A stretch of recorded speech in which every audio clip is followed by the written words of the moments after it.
So now we're going to add the government to our simple circular flow, but let's just quickly review what we learned in the last lesson video. When we look at the circular flow model, remember, in the product market, this is where goods and services are exchanged for money. They are made by firms, and they are purchased by households. In the factor market, this is where resources are exchanged for money, such as land, labor, capital, and entrepreneurship. They are provided by households, and they are purchased by firms. In the United States, government agencies at the federal, state, and local levels touch your daily life in a multitude of ways. If you know the amount of fat in a frozen burrito, it's probably because the federal government requires nutrition labels on food. State and local governments maintain the roadways that take you to soccer games in the mall. If you attend a public high school, and you do, the government uses tax collections to pay my salary, and other teachers as well, and to help pay for those thawed burritos that are served in our cafeteria.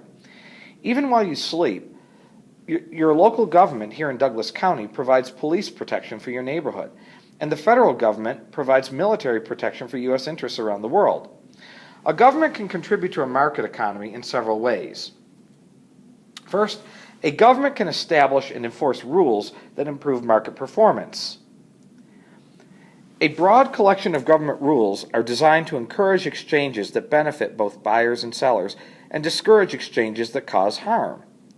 As discussed at the beginning of this module, the Brooklyn Bridge has been sold more than once by con men who never really owned it. You can imagine how hesitant buyers would be to pay hard-earned money for things like homes, cars, farmland, and oil wells if they couldn't be sure the sellers were the true owners. It would also be scary to pay a lot for something, even to the rightful owner, if another person could easily come along and take it away. So our government improves the safety of buying expensive goods by enforcing what we call property rights.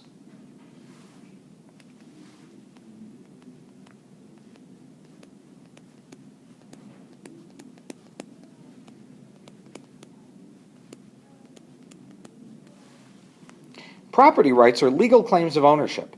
The government will not allow certain high-priced items to be sold unless the seller can prove he or she is the true owner. For example, a car title is a certificate issued by the state government to identify the owner of a car. When a car is sold, the seller must present the title as proof of ownership. The buyer's name is then recorded as the new owner on the title and in government records. These restrictions on trade actually make it easier for trades to take place. Without government-enforced property rights, you could pay for a car, a home, or for that person who is everything, a bridge, and not really become the owner. This would make people reluctant to buy things, and there would be much less economic activity. By enforcing property rights, the government helps more mutually beneficial exchanges take place, and thereby improves market performance. The government also assists markets by enforcing contracts. Imagine you sign a contract to pay for a good or service, but fail to do so. You have violated the contract and can be sued in a court set up by the government. For example, if you sign a contract to pay someone $500 to fix a dent in your car and then do not pay, the repair person can sue you for the $500 you owe. Contracts also help protect buyers. If you pay $500 in advance and the work is not completed, you can sue the repair person. Without a government to help enforce contracts, many buyers and sellers would pass up mutually beneficial exchanges such as these out of fear that the other party wouldn't honor the agreement.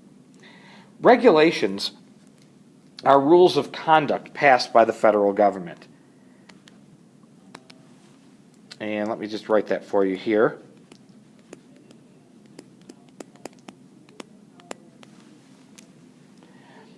Regulations can help consumers trust sellers more and increase their willingness to buy goods and services. For example, the Federal Trade Commission limits dishonesty in advertising. The Food and Drug Administration requires pharmaceutical companies to test the safety and effectiveness of new drugs before offering them for sale. At the state and local levels, government agencies require workers in certain occupations, like hairdressers and doctors, for example, to obtain licenses that demonstrate some degree of expertise. Enforcement of these regulations can give consumers greater confidence that they will receive the quality of goods and services they expect. In this way, regulations, like laws that protect property rights and enforce contracts, can help markets function effectively.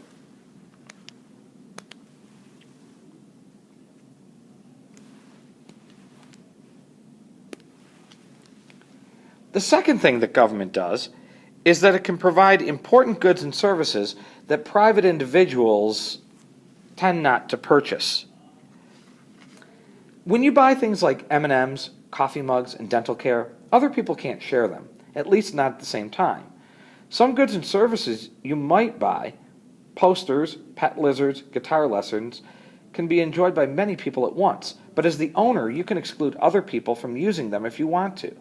But what about streetlights, parks, and police protection? These things are very useful, so let's examine why you've never bought any of them yourself.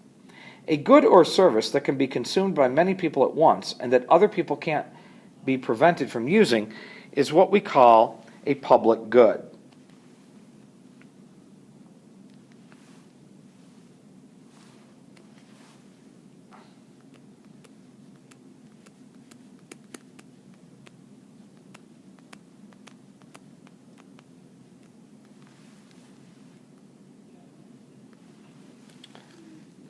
Examples of public goods include national defense, snow removal from highways, and fireworks displays.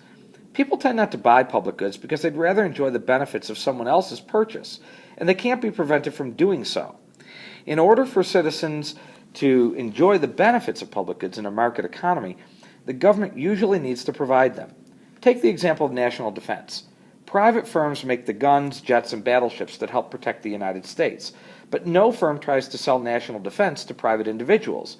If national defense were sold in stores rather than rushing out to buy it, consumers would hope to benefit from the purchases of others. The poor incentives for voluntary payments would leave national defense lacking. The government, however, can attain adequate levels of national defense because it has the power to tax people to pay for it. By requiring everyone to contribute to cover the costs, the government provides this and other valued public goods.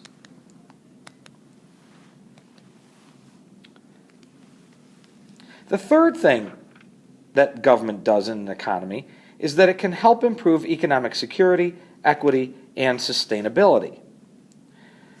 The three goals that market economies have the greatest difficulty achieving are these three. This is why in market economies around the world, governments help shape the decisions about what, how, and for whom to produce in efforts to better satisfy these goals.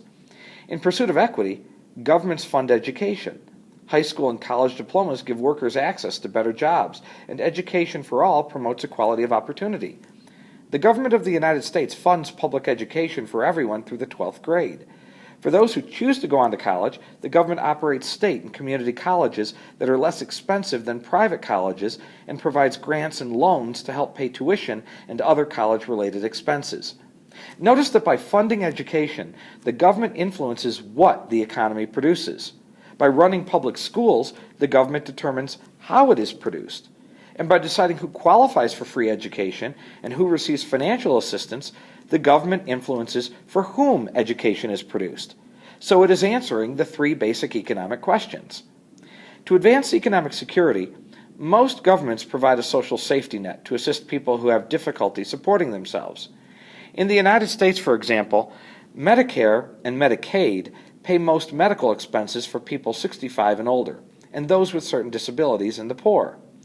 In 2010, the federal government expanded the safety net further by requiring all Americans to purchase health insurance while covering part of the cost for families with low earnings. As concern for the environment has grown, so have government efforts to improve the sustainability of economic activities. For instance, the U.S. Environmental Protection Agency limits the use of dangerous substances, including lead in gasoline, arsenic in drinking water, and treated lumber, sulfur dioxide released from coal-fired power plants, and mercury released from cement plants. These actions have successfully reduced the pollution levels in the air of most major cities and also in our rivers and lakes across the country.